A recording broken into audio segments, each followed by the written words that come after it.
Hi friends, welcome to my channel. ఈరోజు నేను మీకు రొయ్యల పచ్చడి చేసి చూపించబోతున్నానండి. నేను ఒక 2.5 కేజీ రొయ్యలు తీసుకున్నాను. అందులో ఒలిస్తే పోతుంది కదా డస్ట్ అంతా, అదంతా చెత్త అంతా పోగా నాకు 1.5 కేజీ రొయ్యలు ఇవ్వండి. 1.5 కేజీ రొయ్యలు మిగిలి వీటిని ముందుగా మనం కొంచెం పసుపు సాల్ట్ వేసుకొని పొయ్యి మీద పెట్టుకోవాలన్నమాట. నీరంతా ఇంకే వరకు అలా పెట్టేసుకొని కొంచెం దగ్గరికి అయ్యే వరకు పెట్టుకుని ఆఫ్ చేసుకోవాలి. నెక్స్ట్ ప్రాసెస్ ఏంటంటే, 1 స్పూన్ మెంతులు, 1 స్పూన్ ఆవాలు, వీటిని మనం డ్రై రోస్ట్ చేసి పెట్టుకోవాలి. అందులోకి మళ్ళీ మసాలా కావాలి కదా. దాల్చిన చెక్క ఒక 4, ఒక 6-7 లవంగాలు, ఒక 4-5 ఇలాచీలు, ధనియాలు, జీలకర్ర, ఇవన్నిటిని మనం డ్రై రోస్ట్ చేసుకొని పక్కన పెట్టేసుకోవాలి. కొంచెం చల్లారన్నమాట ఇది. తర్వాత నెక్స్ట్ ఇందులోకి వెల్లుల్లి, అల్లం ఫ్రెష్గా చేసుకోవాలన్నమాట. ఇంట్లో పెట్టుకుని నిల్వ ఉన్నది కాకుండా పచ్చడి పెట్టేటప్పుడే అప్పుడే రుబ్బుకోవాలి మనం ఫ్రెష్గా. నెక్స్ట్ మనం ప్రాసెస్లోకి వెళ్ళిపోదాం. ఇప్పుడు ముందుగా మనం మసాలా తయారు చేసుకుందాం. అదే ఇందాక డ్రై రోస్ట్ చేసి పెట్టుకున్నాం కదా, ధనియాలు, లవంగ, చెక్క, ఇలాచి, జీలకర్ర పొడి చేసుకున్నామండి. ఇలాగా సాఫ్ట్ పౌడర్ తయారు చేసుకుని పక్కన పెట్టేసుకున్నాం. అదే జార్లోకి ఆవాలు, మెంతులు కూడా మనం డ్రై రోస్ట్ చేసాం కదా, ఇవి కూడా వేసి మెత్త పౌడర్ చేసుకుందాం. కలిపి చేసుకోవచ్చు, కాకపోతే నేను విడిగా చేస్తాను. మెత్తగా పౌడర్ చేసుకుందామండి. ఆవాలు, మెంతులు కూడా, వీటిని కూడా పక్కన పెట్టేసుకుందాం. పొడులు రెడీ అయిపోయినాయండి. మసాలా పొడి పేస్ట్ రెడీ చేసుకుందాం.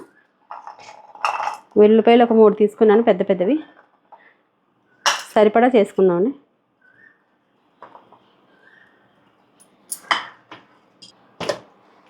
అల్లం పేస్ట్ కూడా రెడీ చేసుకున్నాం. దీన్ని తీసి పక్కన పెట్టుకుందాం. పచ్చడిలోకి కల్లుప్పు కొంచెం మిక్సీ జార్లో వేసి మెత్తగా గ్రైండ్ చేసుకోవాలండి. మామూలు ఉప్పు కన్నా కల్లుప్పు వేసుకుంటే టేస్ట్ బాగుంటుంది పచ్చడిలోకి.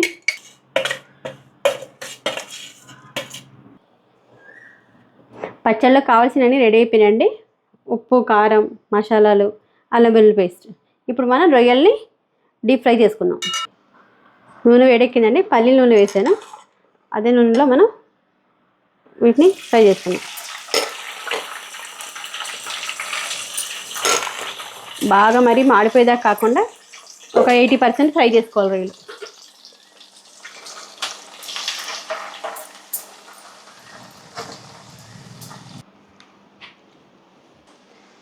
రొయ్యలు వేగుతున్నాయండి. ఈ మాత్రం వేయించుకుంటే సరిపోతుంది.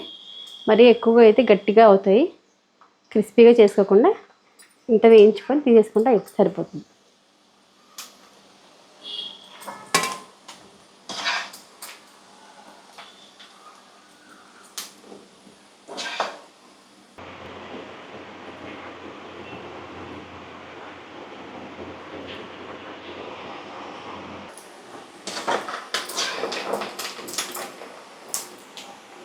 ఇలా మొత్తం రొయ్యలన్నీ వేపేసుకొని డీప్ ఫ్రై చేసి పెట్టేసుకోవాలండి.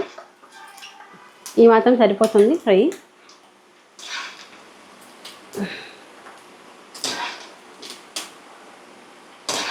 ఇప్పుడు రొయ్యలు ఫ్రై చేసాం కదండి, ఇదే ఆయిల్లోకి మనం ఇందాక పేస్ట్ చేసి పెట్టుకున్నాం కదా, అల్లం వెల్లుల్లిపాయ పేస్ట్, దీన్ని సరిపడా వేసుకొని ఫ్రై చేసుకోవాలి.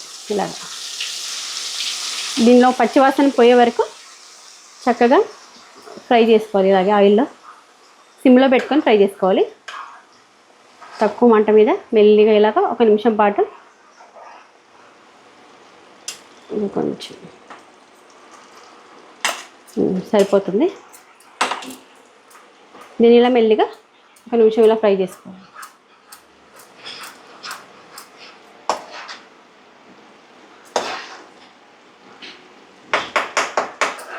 ఇలా ఫ్రై చేసుకుంటూనే ఇందులోకి 1 కప్పు కారం. ఇలాగా కారం కొంచెం ఎక్కువ తినే వాళ్ళైతే కొంచెం ఎక్కువ వేసుకోవచ్చు. మామూలుగానే వేసాను. ఇలాగ 1 కప్పు కారం వేసుకున్నాం. ఇప్పుడు గ్యాస్ ఆఫ్ చేసుకోవచ్చు. ఇందులోకి ఇందాక మనం గ్రైండ్ చేసి పెట్టుకున్నాం కదా మసాలా, గరం మసాలా వేసేసుకుందాం. మెంతులు, ఆవాలు, వీటిని కూడా వేసేసుకున్నాం.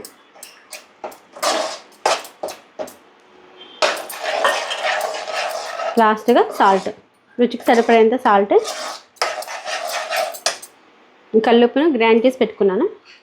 సాల్ట్ చూసుకొని వేసుకోవాలండి, ఎక్కువ అయితే మళ్ళీ పచ్చడి తినలేం కదా.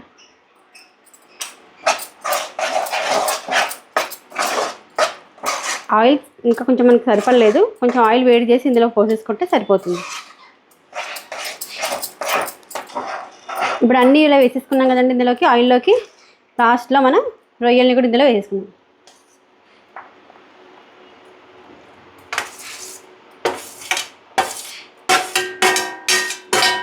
ఇలా వేసి బాగా కలిపేసుకోవాలి. సాల్ట్ ఒకసారి టేస్ట్ చూసి సరిపోకపోతే మళ్ళీ వేసుకోవచ్చు, అందుకే నేను లిమిట్గా వేసుకున్నాను సాల్ట్. ఇలా బాగా కలిపేసుకొని దీన్ని బాగా చల్లారనివ్వాలి. చల్లారనిచ్చాక ఇక్కడ కనిపిస్తున్నాయి కదా 6 నిమ్మకాయలు, ఈ 6 నిమ్మకాయలని మనం చక్కగా జ్యూస్ తీసి ఇందులో పోసుకోవాలన్నమాట. మన రొయ్యల పచ్చడి రెడీ అయిపోయింది. ఇంకా కావాలంటే కొంచెం ఆయిల్ కాచి పోసుకోవచ్చు అవసరమైతే.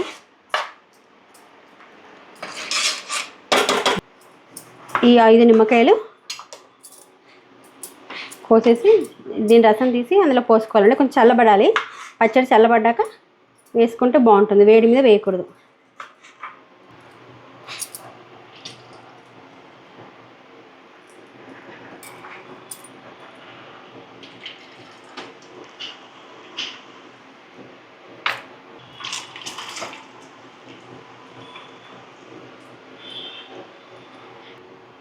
పచ్చడి చల్లారిపోయాక ఈ రసాన్ని మన పచ్చడిలో వేసి చక్కగా కలిపేసుకోవడమే. ఇంకొంచెం వేడిగా ఉంది. పచ్చడి రెడీ అయిపోయిందండి. ఎంతో టేస్టీగా ఉండే ప్రాన్స్ పచ్చడి రెడీ.